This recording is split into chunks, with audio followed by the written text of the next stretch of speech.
Look around the US and you will see infrastructure that's falling apart. There's no way to deny it. Certainly some locations are worse than others, but there is no doubt that this problem is quite pervasive in most states, with more and more funding going into taxation on both the federal and the state levels. You would think it was being spent on infrastructure.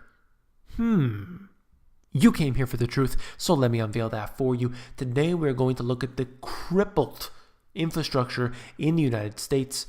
Let's begin.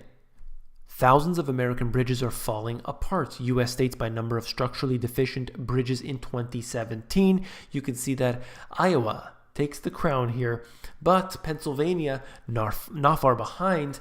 You can see that they have literally 5,000 bridges that are considered to be structurally deficient. And that's not something to mess around with when we're talking about such incredible levels, 5,000 of them.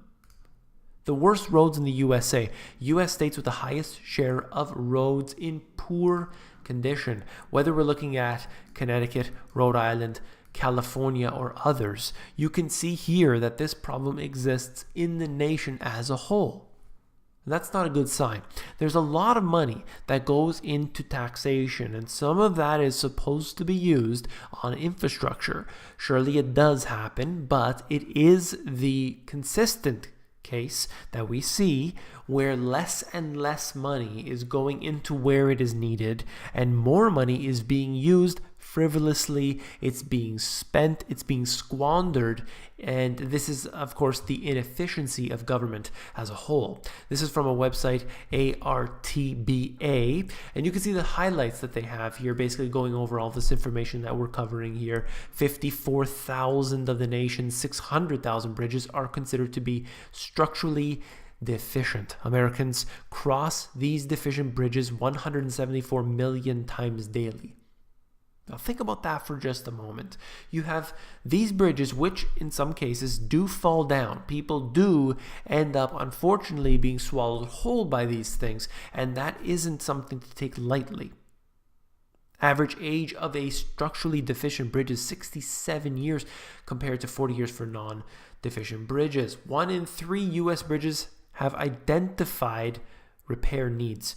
1 in 3 interstate highway bridges have identified repair needs. We are talking about a system that cannot go on much longer. Now, the solution to this problem, according to the current administration, is basically to engage in massive deficits, to be able to pay off this debt that will be incurred. Just let it go onto the backs of the taxpayers, right? There is the potential, of course, that there are other options and we need to consider them. Well, the amount of taxation has continued to increase. We're talking about the trillions and trillions of dollars that is being brought in all the time within the US. Now, with trillions of dollars, you would think that you would have some level of ability to keep up with the infrastructure, but that's apparently not the case. Why?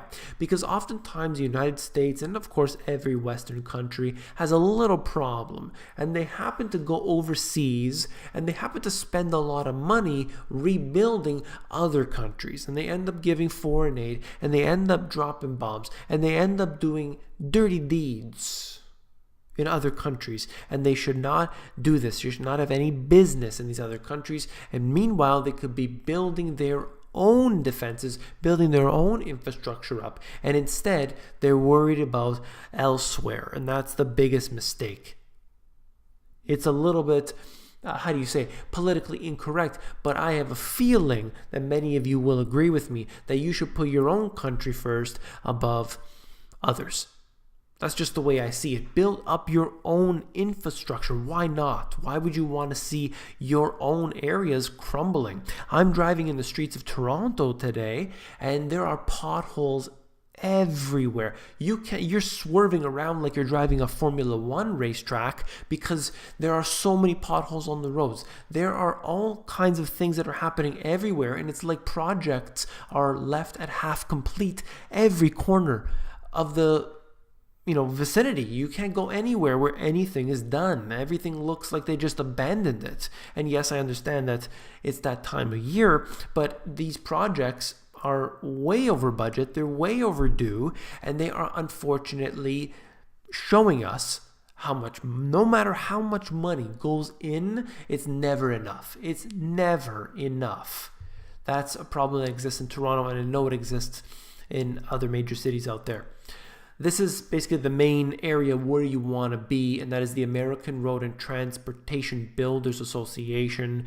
You could see these charts that I'm showing you today for yourself, and I'll show you the rest of these. Basically, just quickly go through them. Their next three are all connected. Top 10 most traveled U.S. structurally deficient bridges by state.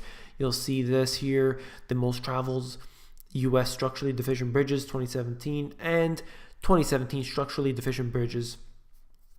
You can go through, maybe if you live in these particular areas, you can see it for yourself and be able to say, hey, that's where I live, or if you're interested in a particular place, you can see it there. I won't get into the details, it's very long, and essentially all I wanted to know was that some places are just riddled with terrible roads, terrible bridges, and no matter how much taxes you put into the system, it is a black hole. All right, now what we're looking at here, federal funds on average provide 51% of annual state DOT capital outlays for highway and bridge projects, okay? And I just want to reiterate one more time. It doesn't matter how much money's coming in. You can put double the amount of taxation that was in last year to this year, okay? Double, literally. And it doesn't make a difference. It doesn't make a dent. That's not the way government works. Government takes more money. It bloats up bigger and bigger. The problems that exist, all those holes, they don't get patched up. They just get delayed.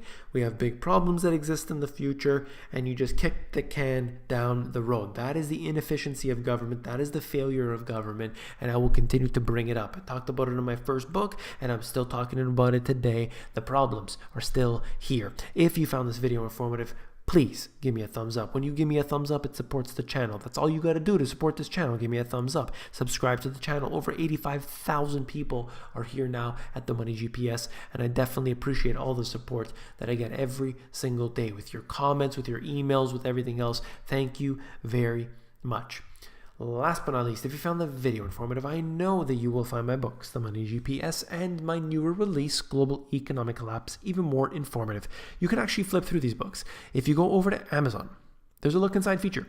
It's going to allow you to flip through the pages of these books to see if you like them. Take care.